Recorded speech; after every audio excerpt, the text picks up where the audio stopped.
Hi hello ನಮಸ್ಕಾರ welcome to ರುಚಿ ಮಲೆನಾಡು. ಎಲ್ಲರೂ ಹೇಗಿದ್ದೀರಾ? ನಾನು ನಿಮ್ಮ ಮಲೆನಾಡ ಮಧು. ಇವತ್ತು ನಿಮ್ಮ ರುಚಿ ಮಲೆನಾಡುವಿನಲ್ಲಿ ಸಿಂಪಲ್ಲಾಗಿ ಒಂದು ಕರ್ಬೇವಿನ ಸೊಪ್ಪಿನಿಂದ ಚಟ್ನಿ ಪುಡಿ ಮಾಡೋದು ಹೇಗೆ ಅನ್ನೋದನ್ನ ತೋರಿಸ್ತಿದ್ದೀನಿ. ಈ ಮೆಜರ್ಮೆಂಟು ನಮ್ಮ ಮನೇಲಿ ಮಾಡೋ ರೀತಿಲಿ ನಾನು ಮಾಡ್ತಾ ಇರೋದು. ಇಷ್ಟು ಪದಾರ್ಥಗಳನ್ನು ಉಪಯೋಗಿಸಿ ನಾನು ಮಾಡ್ಕೊಳ್ಳೋದು ಪ್ರತಿ ಸಲನೂ ಅದೇ ರೀತಿ ನಿಮಗೆ ತೋರಿಸ್ಕೊಡ್ತಾಯಿದ್ದೀನಿ. ಬಿಸಿ ಅನ್ನದ ಜೊತೆ ತುಪ್ಪ ಹಾಕ್ಕೊಂಡು ಇದು ಒಂದು ಸ್ಪೂನು ಚಟ್ನಿ ಪುಡಿ ಹಾಕ್ಕೊಂಡು ತಿಂತಿದ್ರೆ ಅದ್ರ ಮಜಾನೇ ಬೇರೆ, ತುಂಬ ಚೆನ್ನಾಗಿರುತ್ತೆ. ಚಿತ್ರಾನ್ನ ಪುಳಿಯೋಗರೆ ಎಲ್ಲ ತಿಂದು ಬೋರ್ ಆದಾಗ ಈ ಥರ ಒಂದು ಡಿಫ್ರೆಂಟಾಗಿ ಮಾಡ್ಕೋಬೋದು. ಮೊದಲಿಗೆ ನಾನು ನೋಡಿ ಇಷ್ಟು ಕರ್ಬೇವಿನ ಸೊಪ್ಪು ತೊಗೊಂಡಿದ್ದೀನಿ. ಇದರಲ್ಲಿ ಒಂದು 20ರಿಂದ 25 ಎಸಳು ಅಂದರೆ ಕಡ್ಡಿ ಆಗೋಷ್ಟು ತೊಗೊಂಡಿದ್ದೀನಿ. ಇದನ್ನು ನೀಟಾಗಿ ಸೋಸ್ಕೊಂಡು ಹುಳ ಇರುತ್ತೆ, ಗ್ರೀನ್ ಹುಳಗಳನ್ನು ನೋಡಿಕೊಂಡು ಸೋಸ್ಕೋಬೇಕಾಗುತ್ತೆ. ಒಂದೊಂದನ್ನೇ ನೋಡಿಕೊಂಡು ಕ್ಲೀನ್ ಮಾಡಿಕೊಂಡು ಇಟ್ಕೊಂಡಿದ್ದೀನಿ. ನೋಡಿ ಇಷ್ಟು ಸಿಕ್ಕಿದೆ ನನಗೆ. ಒಂದು ಹಿಡಿ ಆಗೋಷ್ಟು, ಒಂದೆರಡು ಕೈಯಲ್ಲಿ ಒಂದು ಹಿಡಿ ಆಗೋಷ್ಟು ಸಿಕ್ಕಿದೆ. ನೀವು ಜಾಸ್ತಿ ಬೇಕು ಅಂದರೆ ಜಾಸ್ತಿ ಪ್ರಮಾಣದಲ್ಲಿ ಸಹ ಮಾಡ್ಕೋಬೋದು.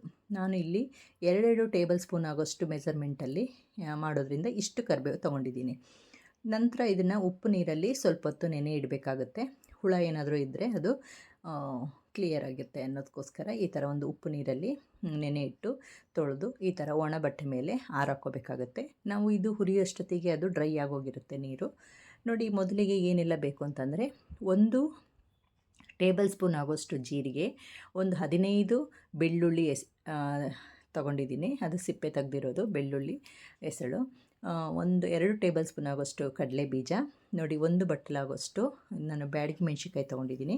ಖಾರ ಜಾಸ್ತಿ ಬೇಕು ಅಂದರೆ ನೀವು ತೊಗೋಬೋದು. ಮೆಣಸು ಹಾಕೋದ್ರಿಂದ ಕಪ್ಪು ಮೆಣಸು ಸ್ವಲ್ಪ ಖಾರ ಆಗುತ್ತೆ, ಹಾಗಾಗಿ ನಾನು ಬ್ಯಾಡಗಿ ಮಾತ್ರ ತೊಗೊಂಡಿದ್ದೀನಿ, ಗುಂಟೂರು ತೊಗೊಂಡಿಲ್ಲ. ನಿಮಗೆ ಮೆಣಸು ಬೇಡ ಅಂತಂದರೆ ಗುಂಟೂರು ಬ್ಯಾಡಗಿ ಮಿಕ್ಸ್ ಮಾಡಿ ತೊಗೊಳ್ಳಿ.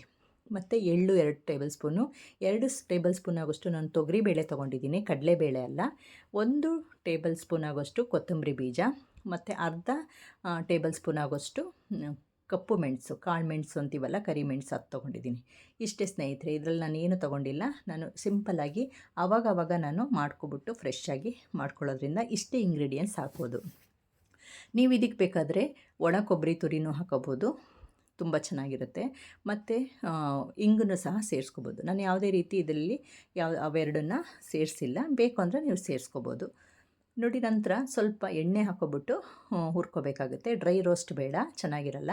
ಪುಡಿ ಅದರಿಂದ ಇದು ಅನ್ನಕ್ಕೆ ಕಲಿಸ್ಕೊಂಡು ತಿನ್ನೋದ್ರಿಂದ ಸ್ವಲ್ಪ ಎಣ್ಣೆಲಿ ಹುರ್ಕೊಂಡ್ರೆ ಟೇಸ್ಟ್ ಚೆನ್ನಾಗಿರುತ್ತೆ. ಮೊದಲಿಗೆ ಜೀರಿಗೆ ಬೆಳ್ಳುಳ್ಳಿ ಸ್ವಲ್ಪ ಹುರ್ಕೋಬೇಕಾಗುತ್ತೆ. ನಂತರ ಕಡಲೆ ಬೀಜನ ಹಾಕ್ಕೊಳ್ಳಿ. ನಂತರ ಕಪ್ಪು ಮೆಣಸು, ಕರಿಮೆಣಸು ಅಂತೀವಲ್ಲ ಅದು, ನಂತರ ಎಳ್ಳು ಮತ್ತು ಒಣಮೆಣ್ಸಿನ್ಕಾಯಿನ, ಬ್ಯಾಡಗಿ ಮೆಣ್ಸಿನ್ಕಾಯಿನ ಹಾಕ್ಕೊಂಡು ಎಲ್ಲ ಸಿಮ್ಮಲ್ಲಿ ಹುರ್ಕೋಬೇಕು. ಹೈ ಫ್ಲೇಮಲ್ಲಿ ಹುರ್ಕೊಳ್ಳೋಕೆ ಹೋಗಬೇಡಿ, ನೀಟಾಗಿ ಪುಡಿ ಆಗೋದಿಲ್ಲ, ಸ್ವಲ್ಪ ರೋಸ್ಟ್ ಆಗಬೇಕು. ಎಲ್ಲ ಪದಾರ್ಥಗಳನ್ನು ಒಂದು 3 ನಿಮಿಷಗಳ ಕಾಲ ಹುರ್ಕೊಂಡು ನಂತರ ತಟ್ಟೆಗೆ ಆರಾಕೊಳ್ಳಿ. ಇದೇ ಬಾಣಲೆಗೆ ನಾವು ಮತ್ತೆ ಕರ್ಬೇವಿನ ಸೊಪ್ಪನ್ನು ಹುರ್ಕೋಬೇಕಾಗತ್ತೆ. ಹುರಿಬೇಕಾದ್ರೇ ಹುಣಸೆ ಹಣ್ಣನ್ನು ಸಹ ಸೇರಿಸ್ಕೋಬೋದು. ನಾನು ಜಾರಿಗೆ ಹಾಕ್ಕೊಂಡು ಪುಡಿ ಮಾಡಬೇಕಾದ್ರೆ ಸೇರಿಸ್ಕೊಳ್ತಾಯಿದ್ದೀನಿ. ನೋಡಿ ಮತ್ತೆ ಎಣ್ಣೆ ಹಾಕೋಬೇಡಿ, ಅದೇ ಎಣ್ಣೆ ಸಾಕು, ಸ್ವಲ್ಪ ಹಾಕಿರ್ತೀವಲ್ಲ. ಇದೇ ಬಾಣಲಿಗೆ ಕರ್ಬೇವಿನ ಸೊಪ್ಪೆಲ್ಲ ಡ್ರೈ ಆಗಿದೆ, ತೊಳೆದಿರೋ ಅಂಥದ್ದೆಲ್ಲ ಡ್ರೈ ಆಗಿ ಈಗ ಹುರ್ಕೋಬೇಕಾಗತ್ತೆ. ಇದು ಸಹ ಸಿಮ್ಮಲ್ಲೇ ಒಂದು 5 ನಿಮಿಷಗಳ ಕಾಲ ಹುರ್ಕೊಳ್ಳಿ. ಅದೊಂದು ಸ್ವಲ್ಪ ಗರಿ ಗರಿ ಆಗಬೇಕು, ಅಲ್ಲಿವರೆಗೂ ಹುರ್ಕೊಳ್ಳಿ. ಸಿಮ್ ಜಾಸ್ತಿ ಮಾಡೋಕ್ಕೆ ಹೋಗಬೇಡಿ, ಕರ್ಬೇವಿನ ಸೊಪ್ಪಿನ ಫ್ಲೇವರು ಚೇಂಜ್ ಆಗುತ್ತೆ ಅದು ತಳ ಹತ್ತಿದರೆ. ನೋಡಿ ಮಿಕ್ಸಿ ಜಾರಿಗೆ ಇದನ್ನು ಹುರಿದಿದ್ದಂತಹ ಕಾಳುಗಳನ್ನೆಲ್ಲ ತೊಗೊಂಡಿದ್ದೀನಿ. ನಂತರ ಇದಕ್ಕೆ ಕರ್ಬೇವಿನ ಸೊಪ್ಪನ್ನು ಸಹ ಸೇರಿಸ್ಕೊಂಡು ಈಗ ಒಂದು ತರಿಯಾಗಿ ರುಬ್ಕೊಬರೋಣ. ರುಚಿಗೆ ತಕ್ಕಷ್ಟು ಉಪ್ಪು, ಸ್ವಲ್ಪ ಹುಣಸೆಹಣ್ಣು ಹಾಕ್ಕೊಳ್ತಿದ್ದೀನಿ, ಮತ್ತು ಬೆಲ್ಲ ಒಂದು ಅರ್ಧ ಟೀ ಸ್ಪೂನ್ ಆಗೋಷ್ಟು ಬೆಲ್ಲ ತೊಗೊಂಡಿದ್ದೀನಿ. ಬೆಲ್ಲ ಬೇಕಾದ್ರೆ ಜಾಸ್ತಿ ಹಾಕ್ಕೋಬೋದು, ನಿಮಗೆ ಬೇಕು ಅಂದರೆ ನಾನು ಸ್ವಲ್ಪ ಕಮ್ಮಿ ಹಾಕಿದ್ದೀನಿ, ಬೆಲ್ಲದ ಪುಡಿ ಅದು.